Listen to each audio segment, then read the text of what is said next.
Alrighty, well, in the spirit of continuing to just do little tidbits for you guys where I kind of bring you on the journey that I'm on.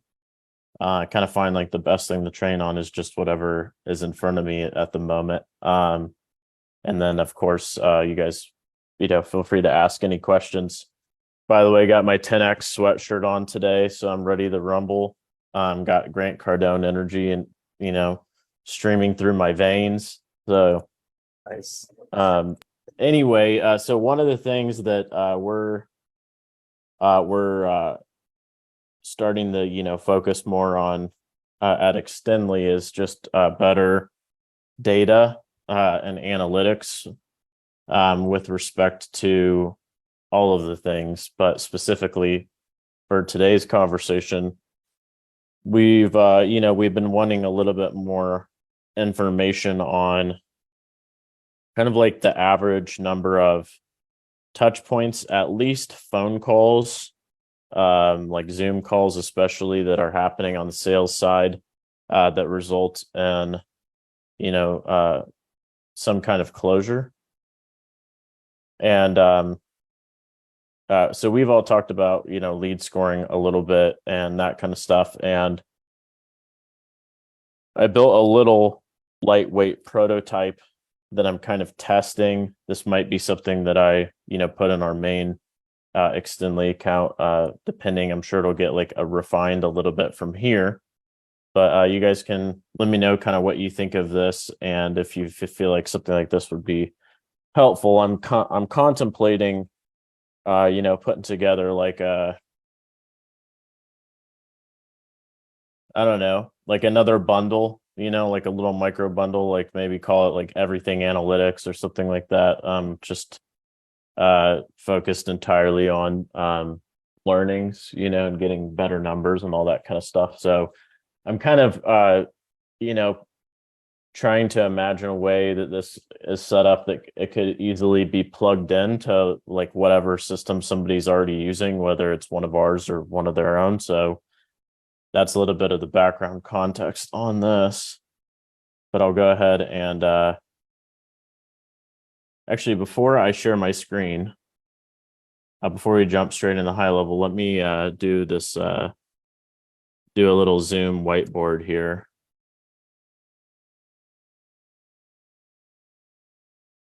In fact, instead of a little Zoom whiteboard, let me just do a Miro board because it's so easy to open the Zoom boards, and I always do it. And I'm like, oh, it's just right here. And then when I'm in there, I'm like, I should have just done Miro the entire time. So let's do this. I'll create a new board.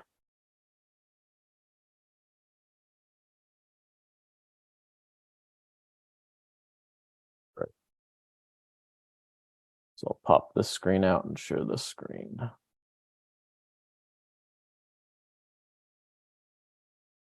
All right, so we're here. We are at a blank canvas. All right, so I set up a little prototype that is designed to facilitate 3 different sale tiers. So let's call this sale tier 1, sale tier 2, and sale tier 3.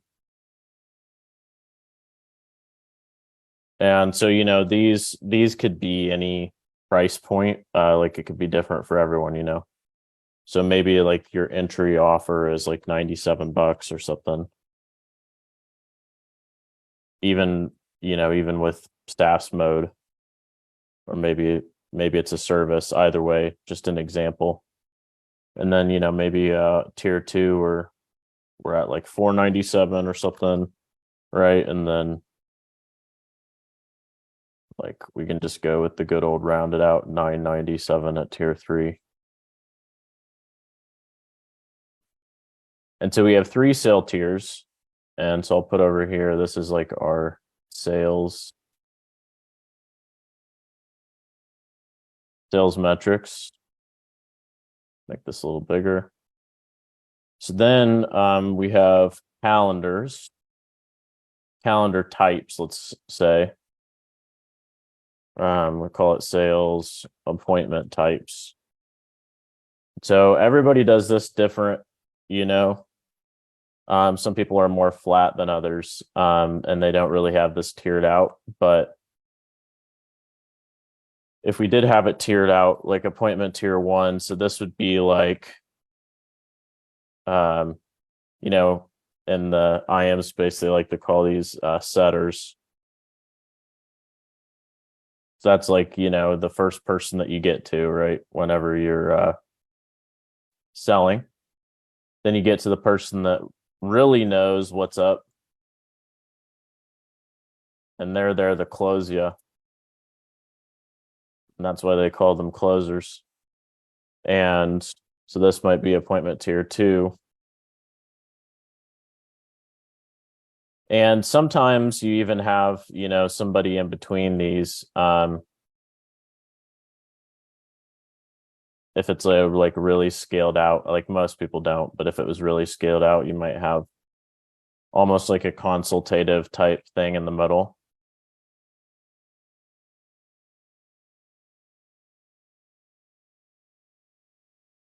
But most of the time, you know, you're either going to be just doing one appointment, or you're going to have, you know, maybe like one division of appointments. Either way, though, I just built this prototype to have up to 3 different tiers of sales appointments that someone might flow through.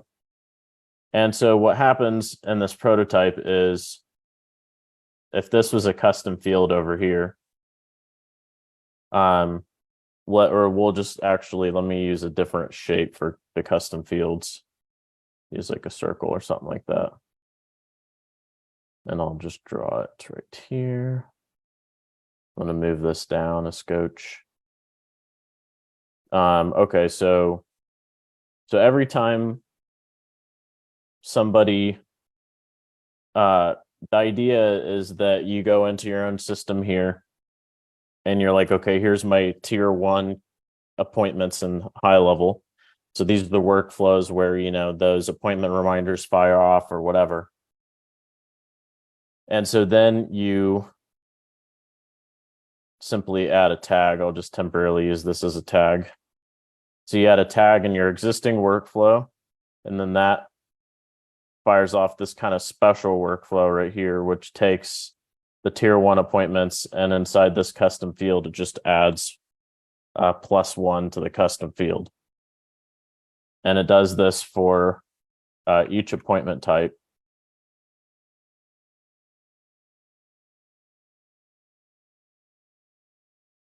And so you would have separate tags that can control these different tiers.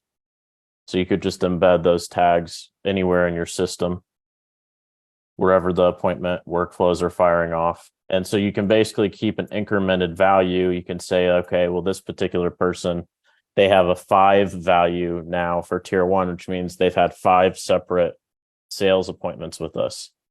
Now, you know, like at Extendly, like we could have a number of different people taking that appointment. And of course, we have the appointment thread. We can see all the appointments that they've booked. But it's nice to have a value storing, you know, total number of that type of appointment that's occurred. And I'll show you why in a second. So we can do a similar thing here with the sale, where we pick whatever our product is that we want to use kind of as our front end product. We could even do multiple products if we want for tier 1. And when it comes time, we can just tag the workflow where the receipt's been sent out and all that kind of stuff. And so we're going to increment them +1 in a custom field for the sales. So, okay, hey, we just got a sale on tier 1 for that person. That value is now 1 in the custom field. And so these operations are running. And then there's a separate workflow over here that's kind of like the math hub.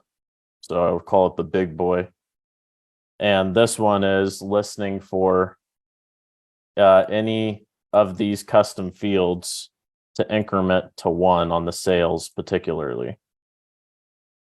And so anytime that you have this one of these sale on tier 1, tier 2, or tier 3 that transitions to a 1 from a 0, then we're going to go ahead and fire off the big boy.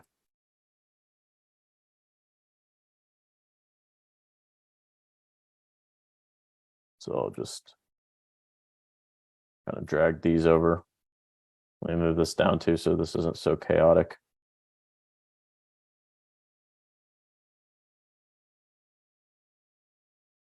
And so I'll put like a little note up here. Anytime we get sale number 1 on this tier, or sale number 1 on any tier, any of the 3 tiers. All right, so anytime we get sale number 1 on any of the 3 tiers, then this workflow fires off. And what this basically does is says, okay, so now we have a sale. So what is the value currently sitting in these 3 tiers? And it's going to add those values up for total value. So we have 3 additional custom fields, which are totals.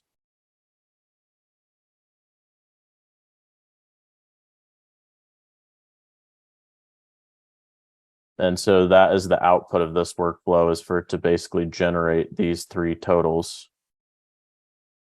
And so we'll call this total appointments needed for sale.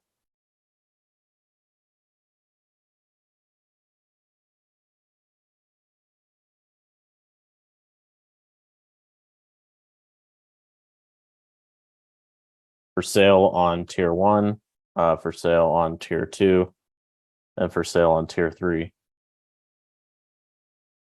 And so in our case, like if we incremented this out to where, it was really like our tier 3 was our SaaS agency.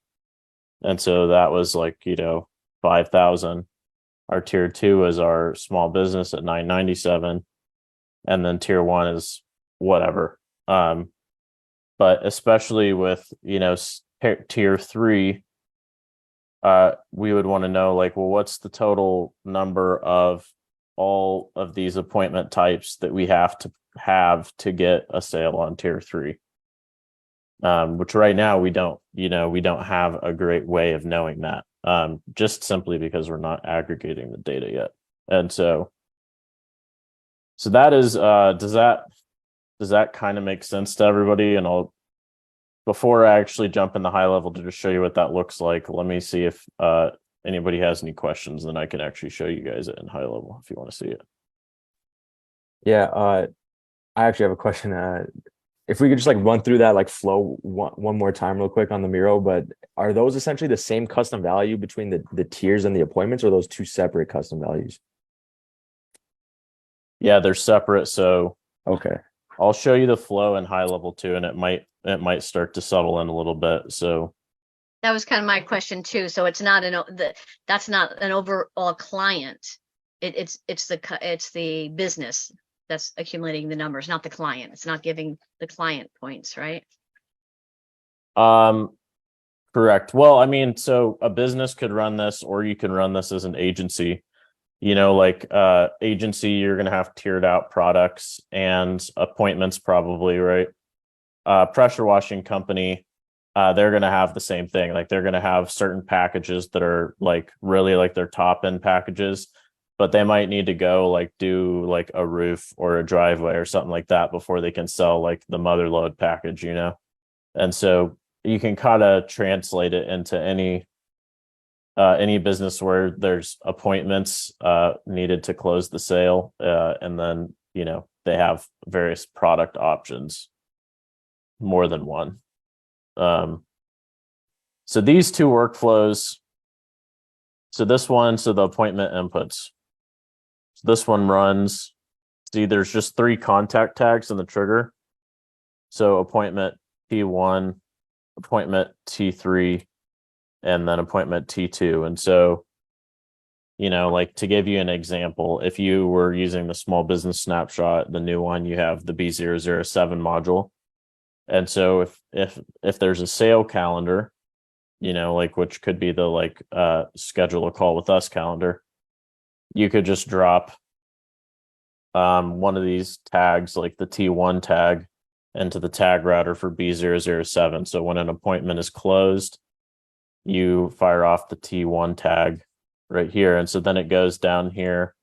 It checks to just see which workflow trigger fired.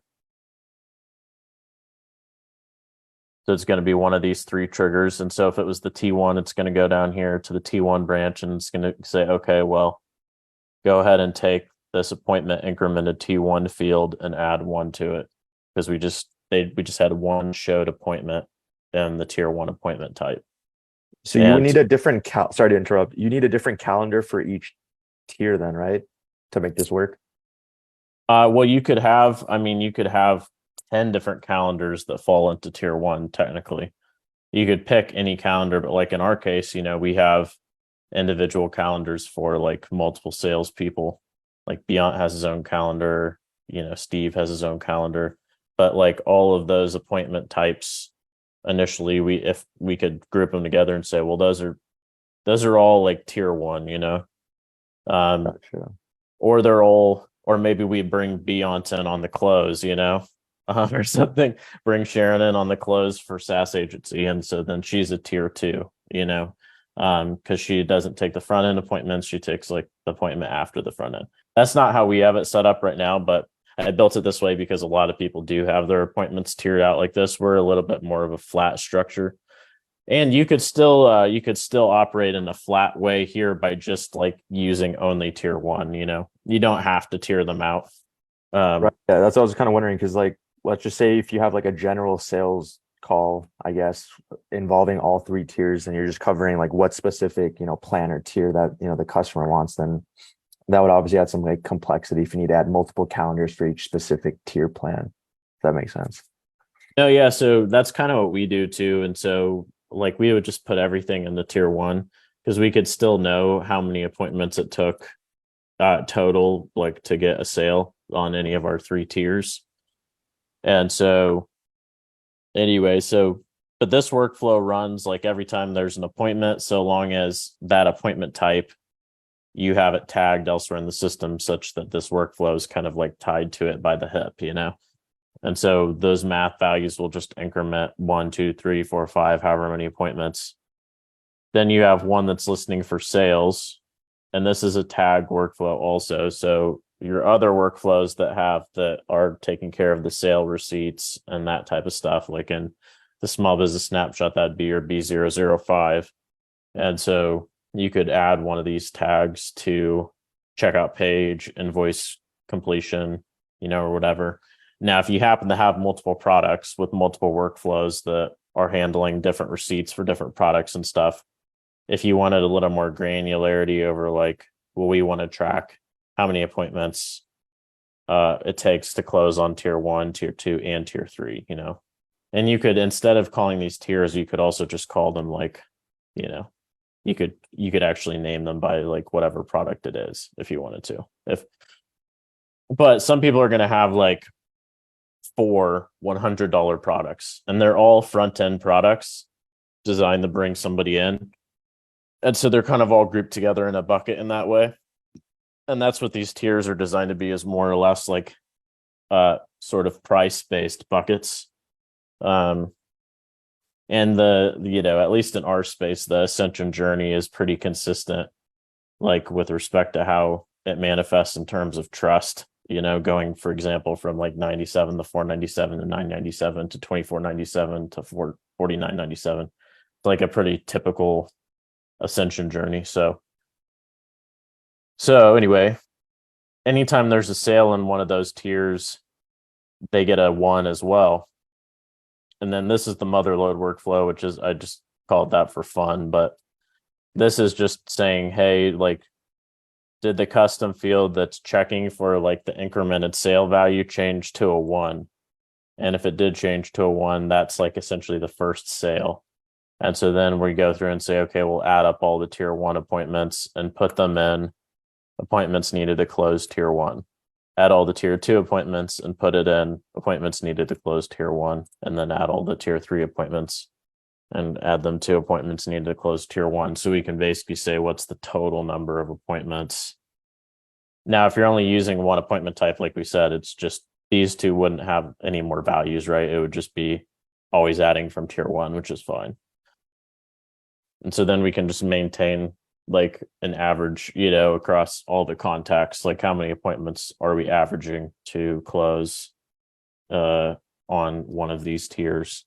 So it's just tracking average close on all 3 tiers.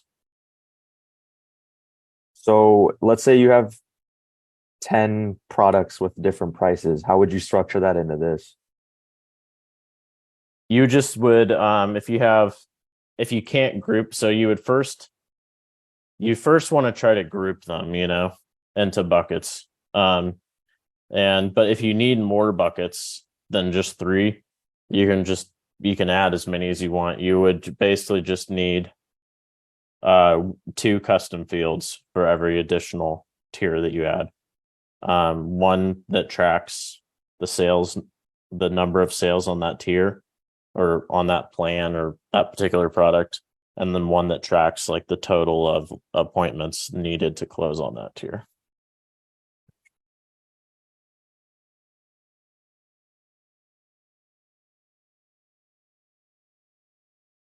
That one was a little cognitively heavy today, but let me know if you guys have any questions about that or ideas, and if this is something you'd want to see like us release something on soon as some analytics.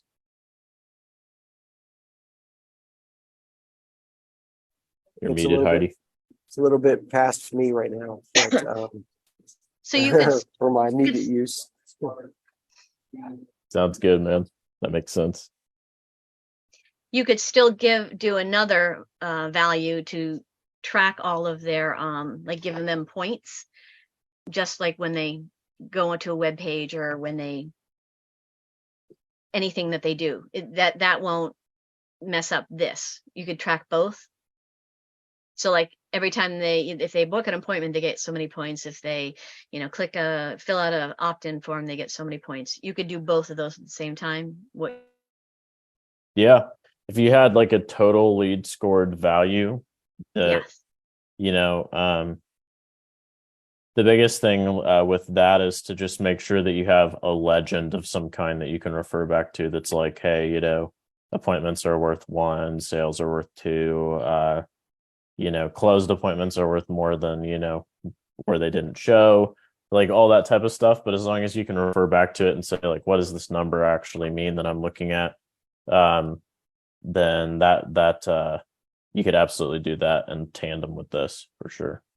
Now I have a question. Sometimes when when I'm building the workflow, I'll put in a wait step just so I can have a little note to myself that I can see. Is there any way to do just a note for the workflow that is not anything other than that? There are notes on actions that you can do. Well, they're comments technically, but When I look at it, I'll say like this is what it's coming up to. Then I'll put appointment here, and I'll just have a wait step. Not that I need a wait step, but I wish they had a little, label for notes for so when we're looking at the workflow, if it's long, we can put notes in it, like as labels. No, it would be cool if you could have like notes on the canvas itself, which Yes. they have a whole new canvas rolling out here soon. So maybe they will have that in there. Sean's using it every time he does a demo video now. He's always using the new one. But it does look cool. It looks way more usable than what they have right now. So it always drives me nuts whenever you I don't know if you guys, like, anytime you go to like copy or delete one of the items that's in the far right branch and it's like cut off and you have to scroll over to see like the menu get revealed. It's just like there's little things like that I'm like, I have a shortcut. You hold down the shift button, then you roll your rolly, oh, there you go. and it'll go back and forth. That is nice. Mm-hmm. It's not too on my Mac. I just like 2-finger and scroll over, but sometimes it catches me off guard. I'm like, I'm click copy and I'm just like, where is it? Oh, I need to scroll. I always have to remind myself. Oh, I have to. Let's see. Charles, can't imagine who here doesn't tier their offer. This is.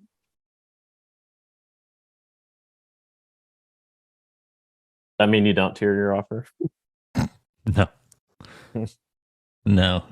Ask Nick. We were having a call over the weekend. I was about to get a migraine from his tiering. Hey, nothing wrong with that, man. One price. That's it. Simple as That's more great. sometimes. No, That makes it even easier. yeah, the new builder is definitely it's nice. I do wish they offered a way to expand the mini map that sits in the lower right. I wish you could make that a little bit bigger or move it. That'd be nice. Yeah. Zach, can you show us the new builder? I haven't played with it at all. I don't know if is it in labs right now? Yeah. No. Yep. Let me see if I can flip it on. I haven't even looked at it yet. And you're saying the What? scrolling issue is not, did he do something different? So you don't have It's to. total freeform. So you basically have a canvas that you can build on, and you can move your steps and actions anywhere you want. So Can you finally grab and drag them instead of Think clicking of- on move? So think of Miro style workflows. Okay. Oh, I like that. Here it is. You know what I'm doing tonight. This is what it looks like. Now, can you move the steps just by grabbing them? That's one thing I wish they had instead of, going into the circle and saying copy. Can you just drag it? I think there's like There's a way to move them. Trying to remember, because that was one of the big enhancements. Yeah, this is a that you pain in the could neck because it's. pull stuff out. But even with it just the way it is in the new UI, it's definitely a whole lot easier to follow. I think I had seen a video of them like kind of moving things around wherever you wanted it, but it doesn't look like they have that enabled yet. Right now you can't, it just moves the canvas around. Sometimes if you hold Alt or Control or Shift when you click it, it does something different. But I don't know if it's true in here. Wonder if you do like a remove action here. Okay. I was seeing these plus. Oh, these pluses are added something in between. Got it. Thought it was like, saying like, oh, this action's being added versus like removed. Anyway. Looks cleaner though. Oh, and you couldn't move the other one around like that, like you're just moving the whole board around. I do like that. Yeah. Looks like all the rest of all the like pop-up menus and stuff are still the same. Yeah, you get that mini map in the bottom right, and then you can go full screen, or you can do to fit. So you get the mini map, you get the to fit, where it'll pull it out, and then you get your zoom. Are you talking about this down here? Yeah, that's your mini map. It's not interactive. It's supposed to go interactive to where you can actually move it around. Move on this. Mm-hmm. I And that way, gotcha. if you have a really big workflow, you could get to the section that you need easier by looking at that little mini map. So the mini map will be the entire thing. But what's nice is that you can use the command and scroll gesture to zoom in and out. That's Mhm. pretty cool. Oh. Try the shift and roll. See if it'll once you get it zoomed in. Zoom it in Well, first. we're on Macs, so it's a little bit. Yeah, so that's the control shift. Shift. Yeah, Oh. we're on Macs, so our shortcuts are a little bit different. Although I do have a standard. This is my keyboard. Like it's not a Mac keyboard, but I like the mechanical one. So when you type, it kind of goes. Feel like you're busy. A little Yeah, more tech- whenever you're doing things, it kind of feels like you're sitting at the helm of a tank. You're over here just. So, Mhm. what you got, Rob?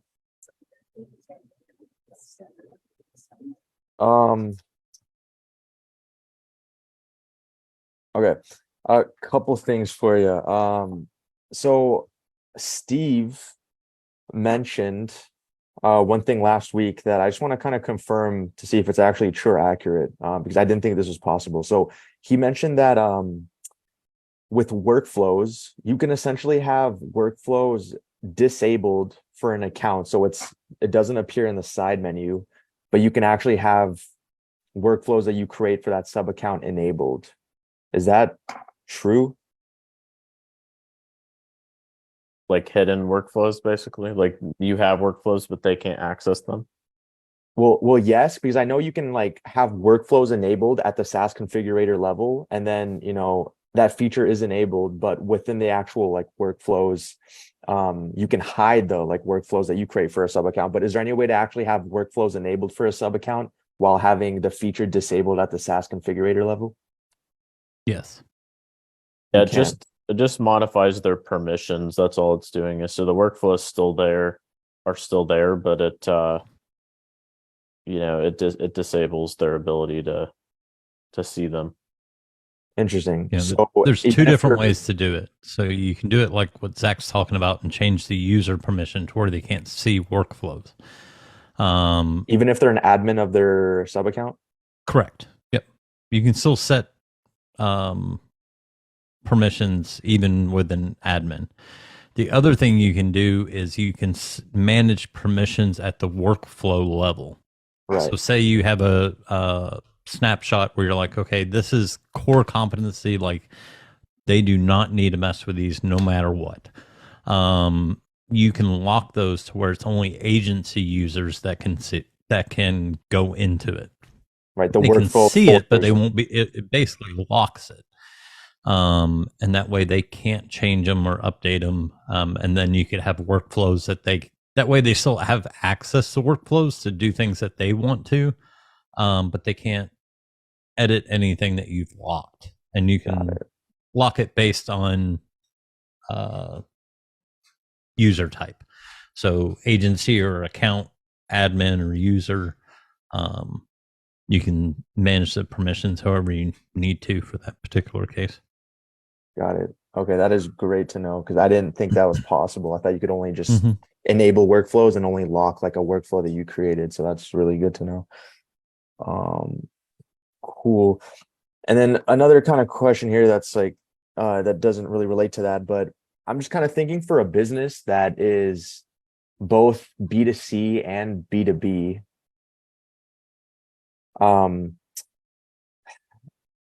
Can you see like a solution? This is kind of like very theoretical, but can you see a solution where a single sub account can be structured with a snapshot that can kind of cater towards both?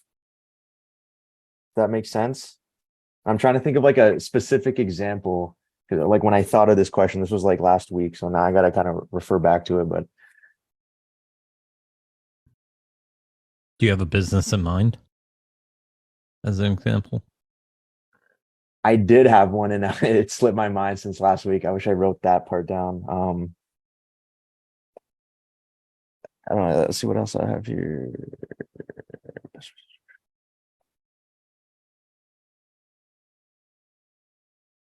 Yeah, I think I'll have to come back to this because this is like there's not enough context there to really like get a good answer for that. A lot of times a B2C, B2B is they're still your customer. Well, he's talking about how do you set up the messaging to where it works for B2C and B2B at the same time. And I think you with, just like, the focus on sales the problem and process, too. solution. I mean, because if you're selling a product or products or services, they're set to solve a particular problem. Doesn't matter if it's commercial or residential, let's say. So the follow-up would be more direct to the actual problem. You're still going to build on same core competencies, mission statement, core values. This is what we stand for. This is how we help people. This is our after sale. Those are all value adds. A lot of it's going to be The biggest thing that I think people mess up is that they think that there's a difference between B2B and B2C. There really isn't. B2B is B2C, because at the end of the day, if you're going into a corporation, you're not selling the corporation, you're selling the C panel person that's sitting right in front of you. That is a person.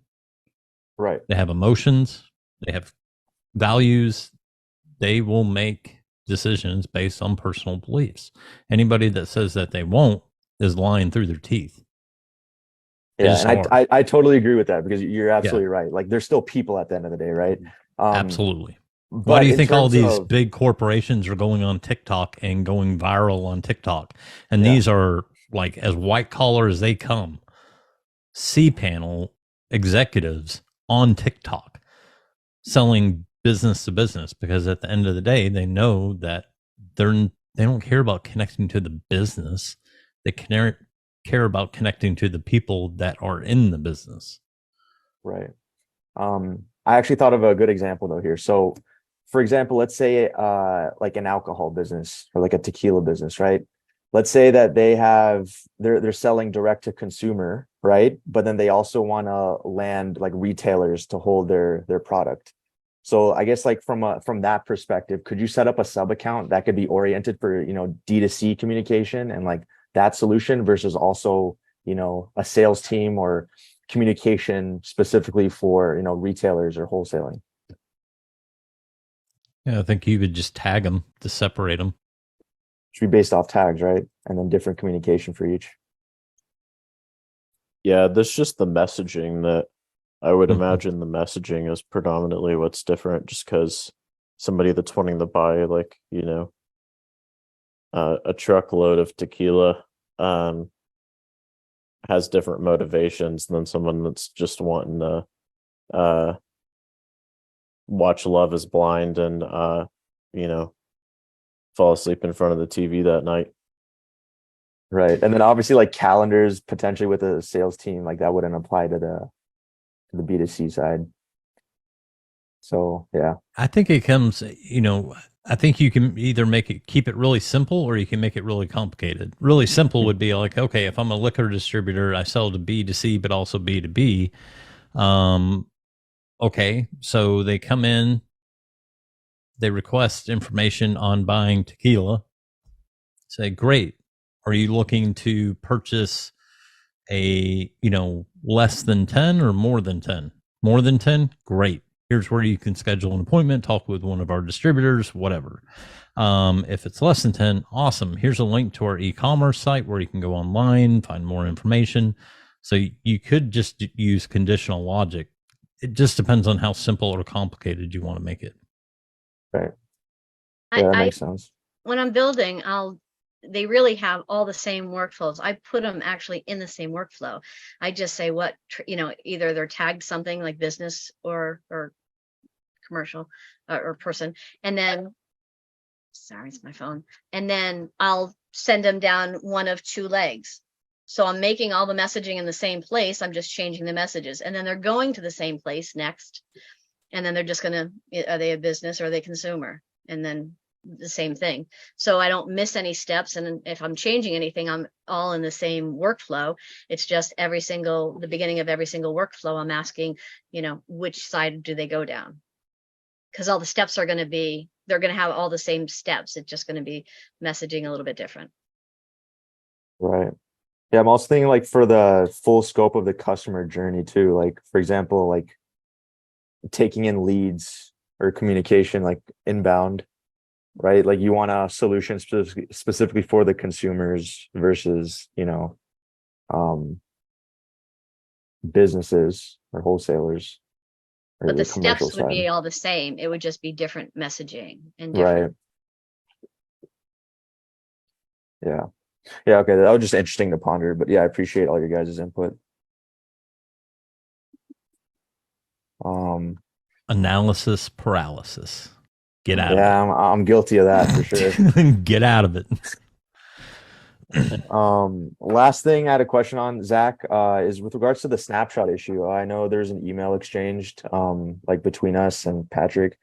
And I went ahead and tried, you know, with the SaaS in the box lead nurturing the nurturing for the emails. I went ahead and figured out how to import it.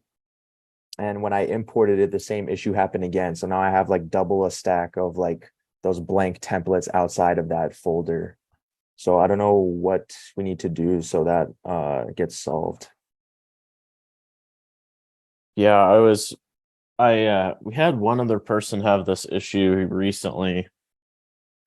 And that reminds me of that I had forwarded like our thread to Sharon to ask her about it, because I think that she had figured something out with the other person that we had that had that issue, and because it's some kind of like high level like import export snapshot issue. I don't exactly know what the problem is, but either way, somehow we need to get those templates to you.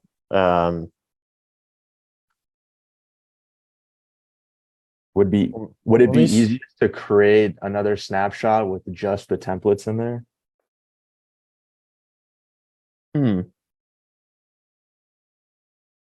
That might work. And remind me which templates it is that you're missing The specifically. 52 week email nurturing. I have the email here. And you're not missing anything else? I kind of went through everything and it looks like everything else is good. That was the only thing I saw that, was a red flag. How many workflows do you show in A-102? You should have 6 total.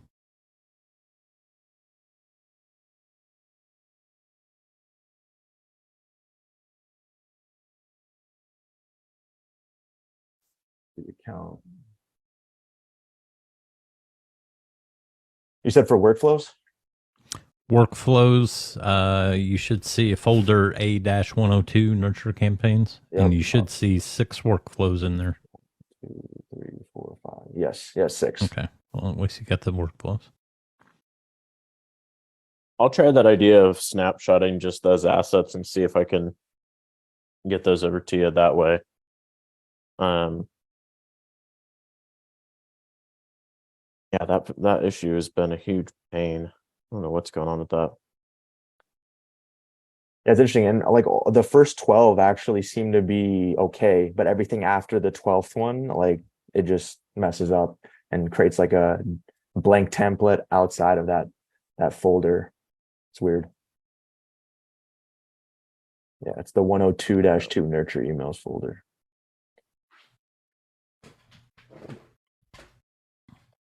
I can so on your questions, Charles,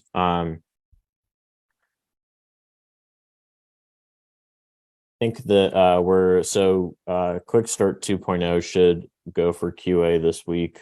And in fact, I'll probably be sending it out to a few of like our internal QA reviewers here in the next few days in that channel that you're in. Okay. And as soon as it passes QA, then we'll ship it out. On the onboarding form templates, I think we finished the legacy SaaS agency template, and we're testing it right now. Okay. It might even be in onboarding engine already. I'm not sure if it's actually published or not, but if you go to add a new form, in fact, I'll just look and see real quick.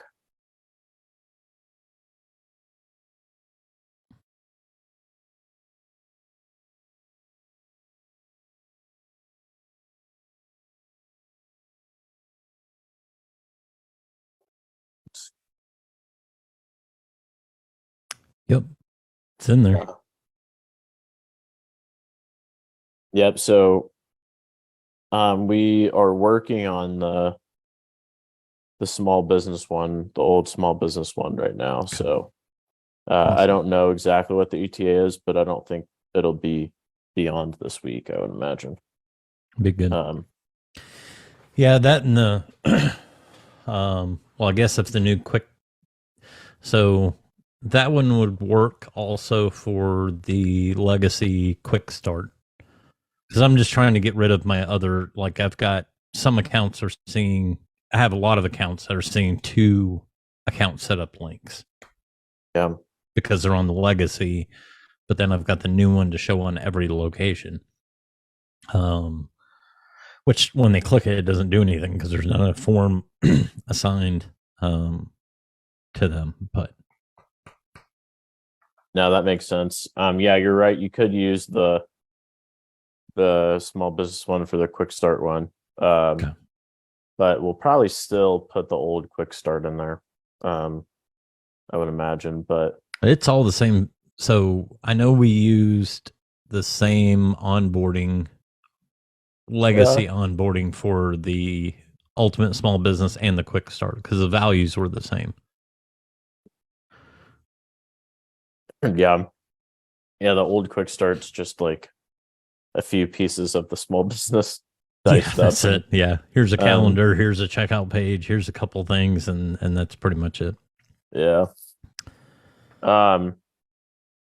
Okay, and then so I wanted to ask you guys about the niche snapshots because this is just an idea. We haven't made any final decisions or anything, but we were just talking like over the past week or so, because we were thinking about starting to bust out a bunch of niche snapshots here soon, but an alternative approach could potentially be like a build your own snapshot program that people could go through and have access to all of our modules, be like a month long or something, and we'd help people use each of the modules to essentially build their own snapshots for whatever niche they're in, whatever way that they want. And in the event that we were missing any modules or something like that were needed, like core functionality that they need, we could build whatever that is during the program. But we were thinking that might be a better approach because then essentially people leave on the other side more experienced with high level than they were before. They have a snapshot that's custom to them, not only their niche, but sub niche and whatever they're doing. And then they still get to use all of our stuff also. So that's something we were just kind of toying around with. Didn't know what you guys, if you had any thoughts on that, if that sounds like something that you like, or if you'd rather us just crank out niche snapshots. So you're saying like if I want a mortgage snapshot, for example, there'd be a program where it would be a done with you type service?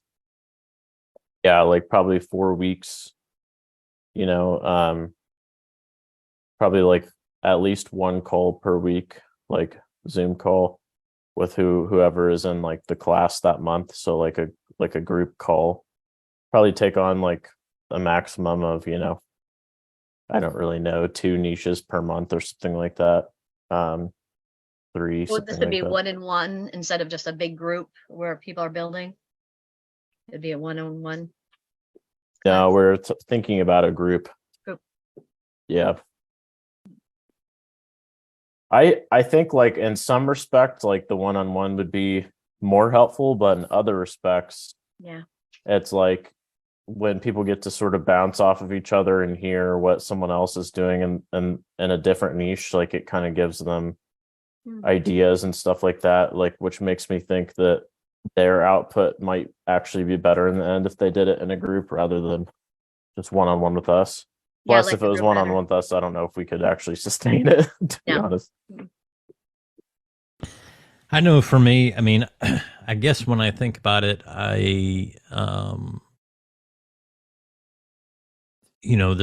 there's some things that won't change. Like calendar automations, that doesn't really matter. There's some things that just aren't niche specific. And then there's other things that are, particularly the nurture sequences. That's where I would like to see, personally, I would like to see, hey, here's a module. If you're in real estate, here's, take these existing modules from the automation library, put those in, and then here's another snapshot that includes a nurture sequence, includes, landing pages or funnels, that are specific to that niche. So, I mean, I don't, personally, I don't like the group onboardings. Drives me up a wall. And that's only because what I can get done in 30 minutes and what someone else can get done in 30 minutes is two totally different things, on both sides of the table. And so, you can't cater to me because it may be too fast for half the people in that group onboarding, or go too slow, and then the person that doesn't have an hour and a half to spend in there going through what they already know, it just creates a frustration level. I know that. I mean, I bounced on, like, I didn't do the group onboardings for the modules because I spent 30 minutes in there and I'm like, holy cow, we haven't even gotten to step 2. Like, But I do like the group I can't idea. do this. Like, I don't have enough. I got other things to do. Like, I can't sit here and wait for everyone to catch up. To that point, and this is one of the hypotheses that we wouldn't know, I guess, until we did it. But like, one of the challenges that we're having in the small business world in general, and this goes back to even like that whole conversation of multiple links for modules and stuff like that, is like, we have two very distinct avatars going through that flow right now, and it is really difficult to cater to both. And so that was another reason why we were, because I think we're going to be doing away with the group onboarding for the small business soon, and then doing similar to what we're doing with the SaaS agency, where we just install it in somebody's account, which is way easier for brand new users. Mhm. But the more advanced people don't currently have a good lane to get like help from us, other than those of you that show up like on today's call. But like, that's why we were thinking about more of kind of like an advanced program, like a snapshot builder program of sorts, where it's sort of like we bring the expertise, we bring the assets, and help people that like kind of want to take the more advanced track, like do it. So all that to say, like, my hypothesis is that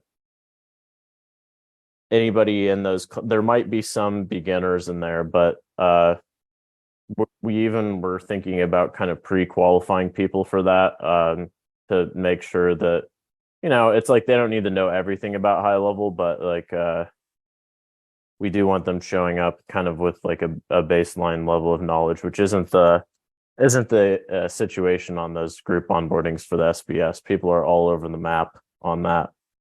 So they might be more similar, but go ahead, Heidi. Sorry. I like the idea of what you said, but I like the idea of what Charles was saying too. So if you had the group one and then just split it into 3 categories: beginner, intermediate, and advanced, because I'm with Charles. I would be bored to death. And by the same token, and then you can maybe have a qualifying test and say, where do you stand? And even if you're in advanced, but you want to go a little bit slower, you can do the intermediate.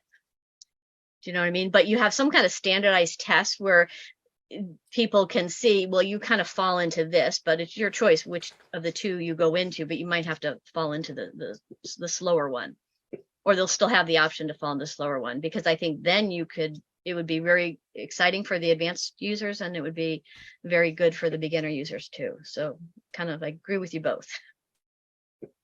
Well, how many, you're doing what, 2 onboarding calls a week? Group onboardings. There's 2 slots essentially a week. For the SBS right now, we have 2 tech slots and 1 training slot. So technically there's 3 group calls going on per week right now for that particular product. Yeah. We're also doing group onboardings for Winback and then individual onboardings for SaaS agency. Yeah. I mean, I guess I did like how, the original snapshot library was, where it's like, hey, that's my niche. Let me click buy. I can take care of the rest. Like, I don't, you can offer onboarding, but, if it's one of the reasons why I always buy my snapshots from Extendly is because I don't really have to worry about anything. I know that it's been built by people that know what they're doing. It's been through QA. It's little to no issues. And then if there are issues, I've got the support, I've got the onboarding, I've got, the communication channels to get something resolved, to get an update quickly. For me, I'd really like to see, in the automation library, here's the real estate.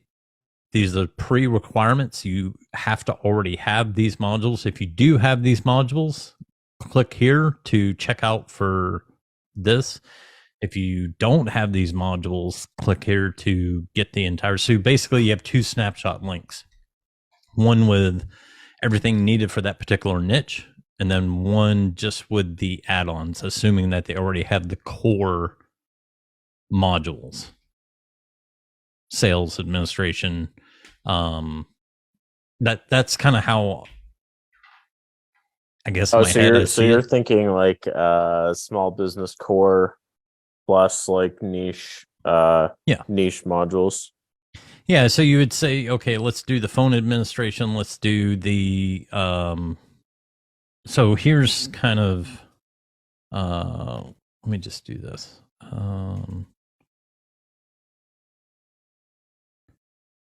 Extendly / Well, Zach, let me ask you, like, could it be both?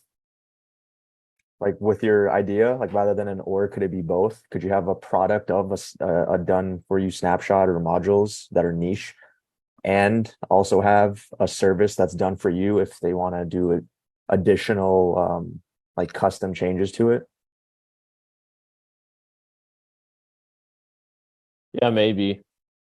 Like the tough thing about the niche snapshots is because I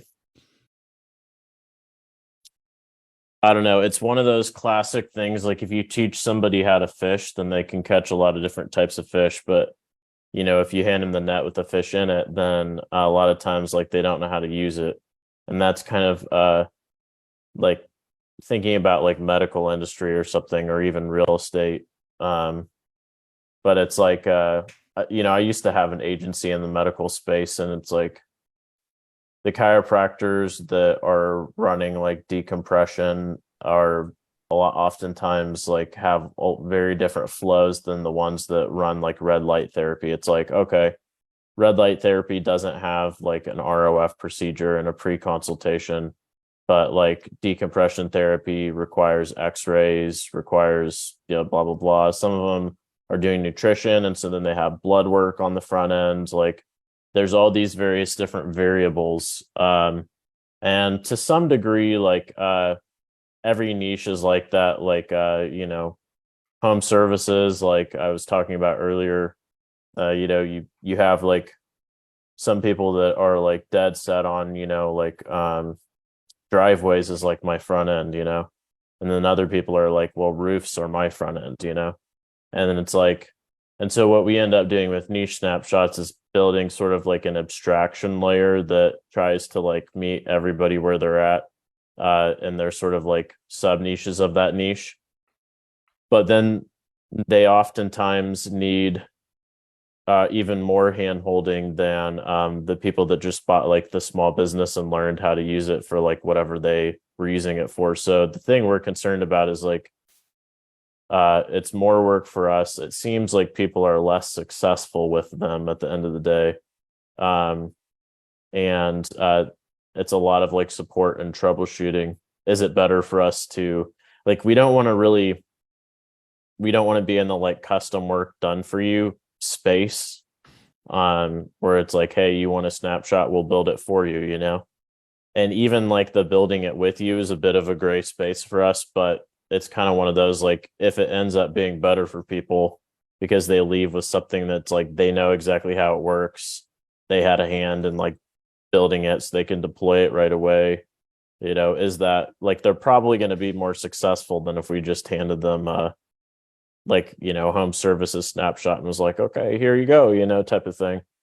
So I don't know though, like, we're undecided. It's just, we're trying to figure out like how to make people more successful.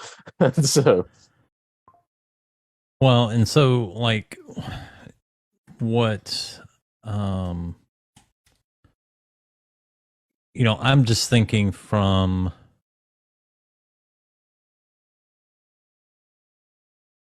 what's here, you know, saying that, okay, assuming that a agency has bought all 4 of these bundles. So the sales system is going to be niche specific, possibly. This is universal, review and reputation. That's going to be universal.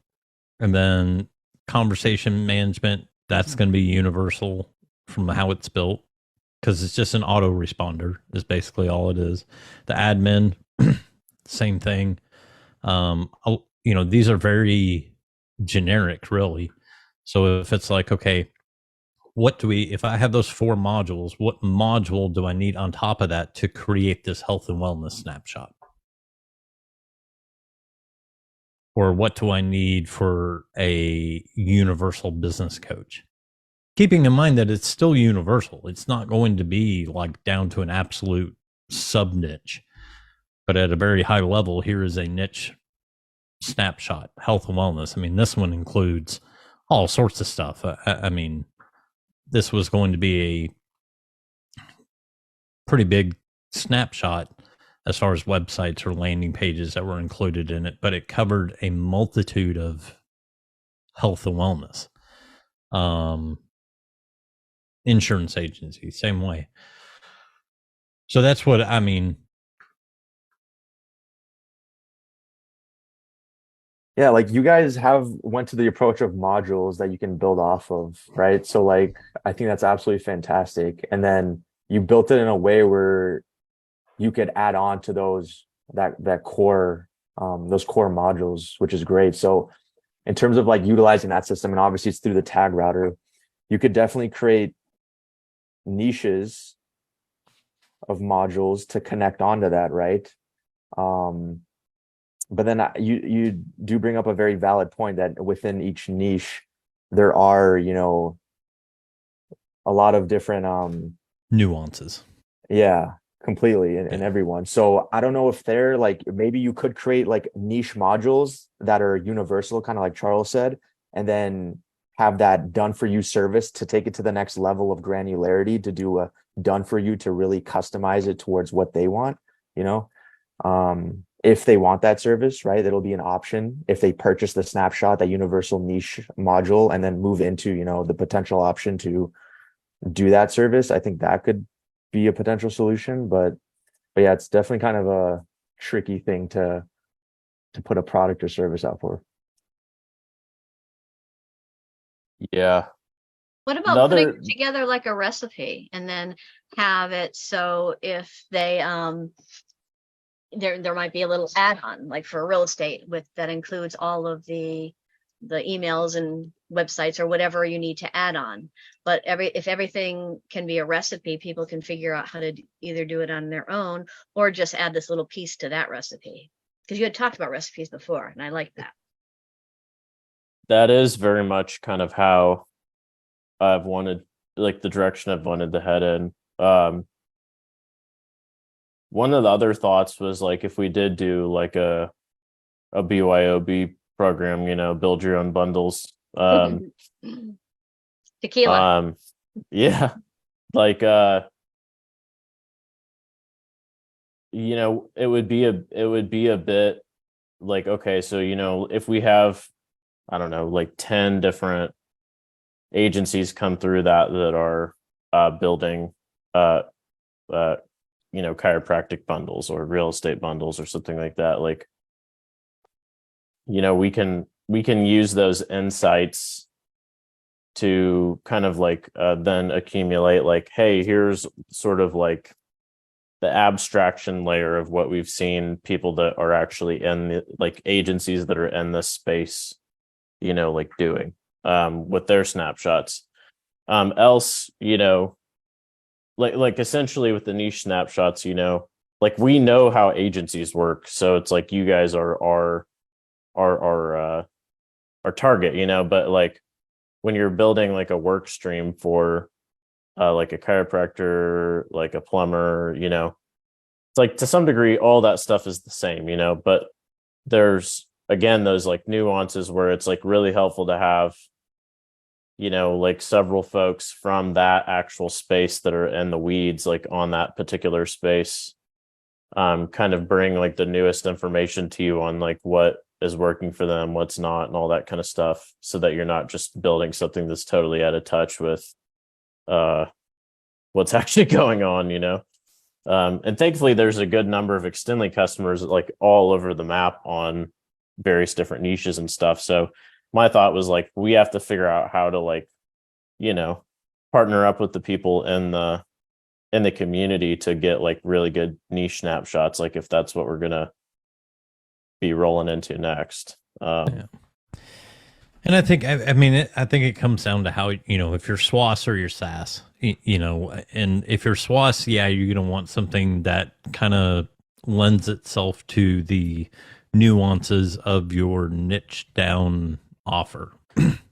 You know, if you're SaaS, you really don't want something that niche down. You want it niche down to a category maybe, but at that level, that's it, because you're serving the masses. You're not serving, you know, the dentist at this particular location in this part of the country, and we want a system that's built for him in his specific case. You're saying in general, across the US and even possibly other countries, this is a general good practice, standard business practice for a dentist office. Now, they may be oral surgeons, they may be dentists. I mean, there's a lot of sub niches in there, but you're not saying that it's perfect for every sub niche. But at a high level, they can use most, if not all, of what is in that snapshot. You know, that's, I know for my way of selling, like I would never get that niche down. God, that'd be a nightmare. Heck no. You know, but I mean, they can hire a VA if they want to get that crazy with it. But Yeah. you know, I don't want to sit here and have to ultimately say, okay, I don't want to build these. I know nothing about this industry. So, you know, Zach, how much are you going to charge me for building out this module for this category? You know, I mean, because that's basically where I would be at. You know, like I don't want to build my own. Dude, that's actually I don't want to work. That's actually a really good distinction between the SaaS and the SWAS, because I feel like we're in a little bit of a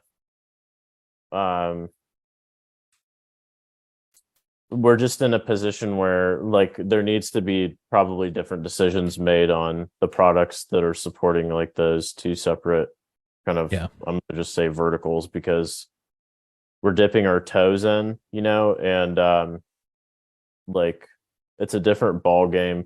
But it is tough because, to your point, like there is a bunch of SaaS agencies out there that are going more on kind of like what you're saying, like the abstraction layer, like we're selling the software, you know, like you're on your own, you know, type of thing.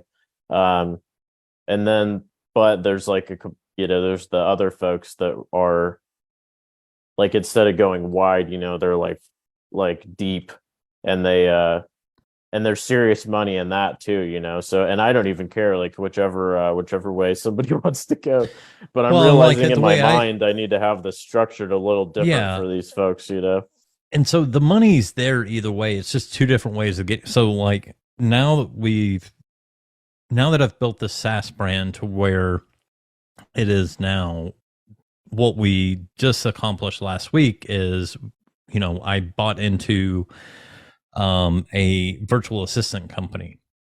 So now I own part of a virtual assistant company. They're going to be going through training to get trained on high level, but they're going to be exclusive to my agency. I'm the only high level agency they will work with. And so the benefit of that was that I don't want to get into this whole SWAS thing. But in order for me to go even deeper, is I can partner with someone that does service and turn it into a revenue stream. So now I can, through that partnership, I can now offer my clients, hey, if you want this further customized, we have virtual assistant services. You can buy it in 10, 20, 30, 40 hour packs per month, costs this much. It keeps it super affordable. If they just need a little bit of help, they can hire, the pod for 10 hours a month for less than $100. Now they've got totally did 10 hours a month to do whatever, build a landing page and automation and, a couple emails for an event that's coming up that month that they have. And so that's my kind of solution to SWAS, but still sticking in this SaaS lane. It's just an add-on service. It's very much driven by, because Thrive is the same way. Thrive is SaaS, but they incorporate a little bit of service, SWAS, with their virtual assistant team. NowSite is the same way. NowSite's another AI-driven platform. They do the same thing. It is a SaaS play. It is software. But if you want to pay a little bit more, we have virtual assistants that are trained on the platform and will do everything for you based on what you direct them to do. And that way it still stays in there. They're still the driver of the car. Instead of me saying, hey, this is what you should do, and when it doesn't work, them coming back to me and saying, oh, well, that didn't work. They're still the driver. So ultimately they can only blame themselves for it not working. The software is only going to do what you tell it to do. If it fails, well, it wasn't the software's fault. It was your fault. You made a bad business decision. Guess what? I'm still going to charge you $300 a month. 100%, man. Makes sense. So that's why I say, I'd rather just buy even if it's up there, it's a 5,000 foot overview of what would encompass in this kind of category. That's where I see it. And if they want it further customized, great. We have a virtual assistant team that you can hire. X amount of hours, they'll do whatever the heck you want them to. For the then make BYOB money. route, how would you guys go about the actual assets, like any funnels or things like that? Like, have you thought that through? You're saying if we went with the onboarding, like the group, The BYOB, classes? build your own snapshot. Yeah, man, that was the one piece of that whole equation that I was trying to figure out, because basically, the core of it is different copy, different funnels and websites and stuff like that, and then a different work stream that kind of links everything together. Those are like the three big, and I guess offer sits on the front end of that also. It's like there has to be an offer, there has to be custom copy, custom like landing pages and stuff, and then like the link through all the assets is unique. And so anyways, but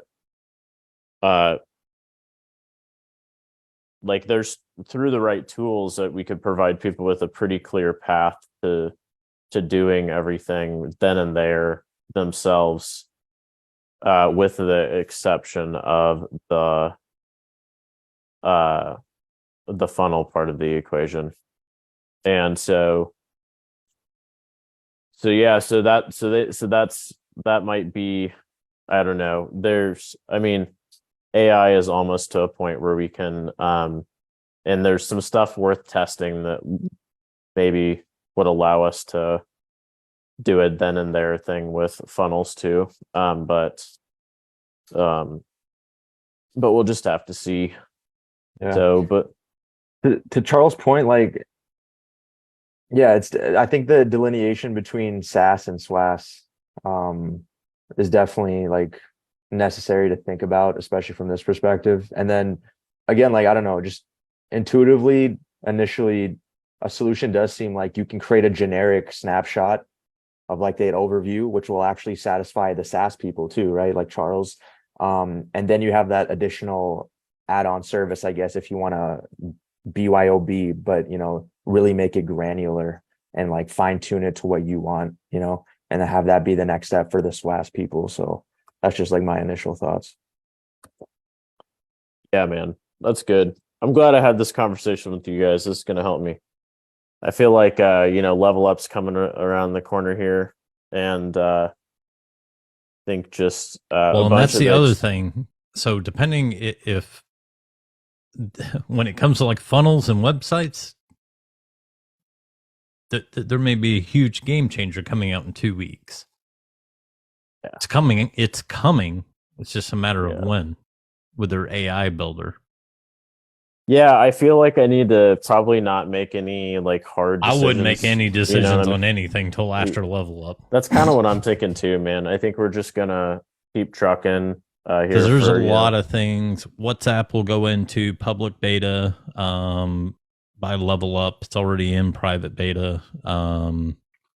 It's in the final stages of private beta, scheduled to go full beta in 2 weeks after level up. You just had the LinkedIn ads integration drop. They're probably going to drop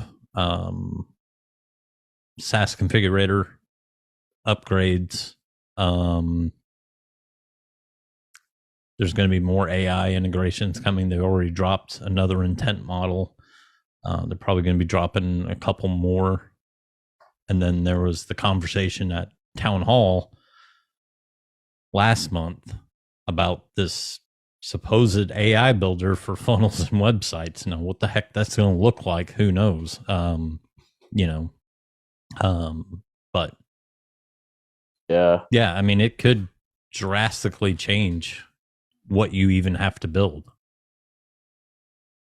And it could just be, hey, here's this, but you need to make sure for this to fully be used, you need to make sure that you have conversation AI enabled for this account. Because we don't have... And that's like a whole other curveball in all of the workflow copy. We're sitting on a really big like flux point right now, and so it's a little difficult to plan. Man, that's actually so true, because I'm newer to high level, but seeing how much they're adding now, like just thinking about people who have been in this game ridiculous. for like a year, like having to constantly change towards these new updates, and like, man, tough. From an agency standpoint and like extendly serving agencies. So yeah, man. Yeah. The good thing is when you're an agency, once you have something working, you can keep like, even when new stuff comes out, it's like you can keep just hammering away, Yeah. But it's tough when we're like, when we build stuff for agencies, we want to build it, in such a way that it's leveraging everything that's, new and all that kind of stuff. Plus, like, you have things like conversational AI. It's like,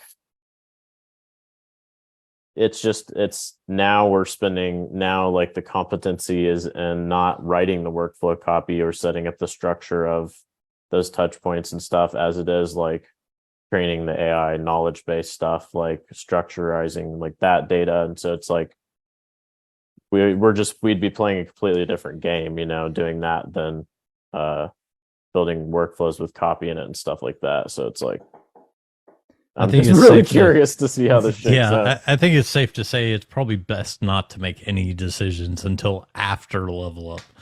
Because I know that there's a bunch of stuff that's going to drop more than last year, for sure. Yeah.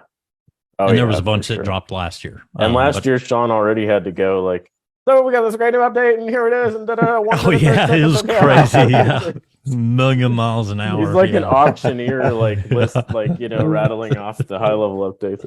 That's so funny. Yeah, yeah. So Well, appreciate all you guys. do, man. You too, guys. I'll shut it down, and I'll talk to you guys here soon. I'll be thinking about this whole convo too, though, and I'll try to get back to you sometime, Charles, on like the whole niche thing.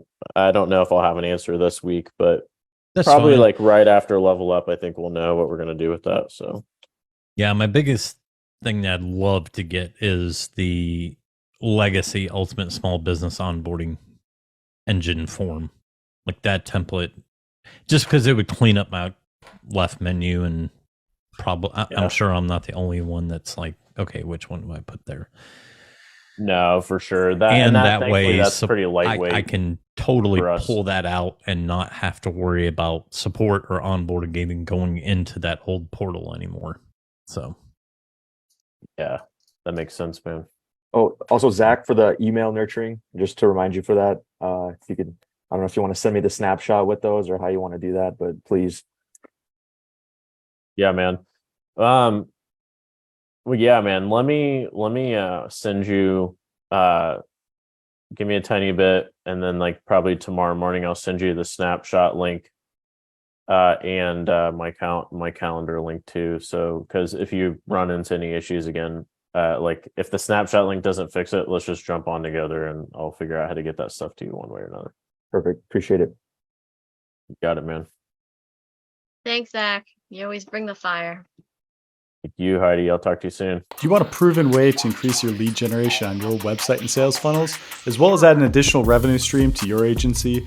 Check out www.chatHQ.io today and start your free account.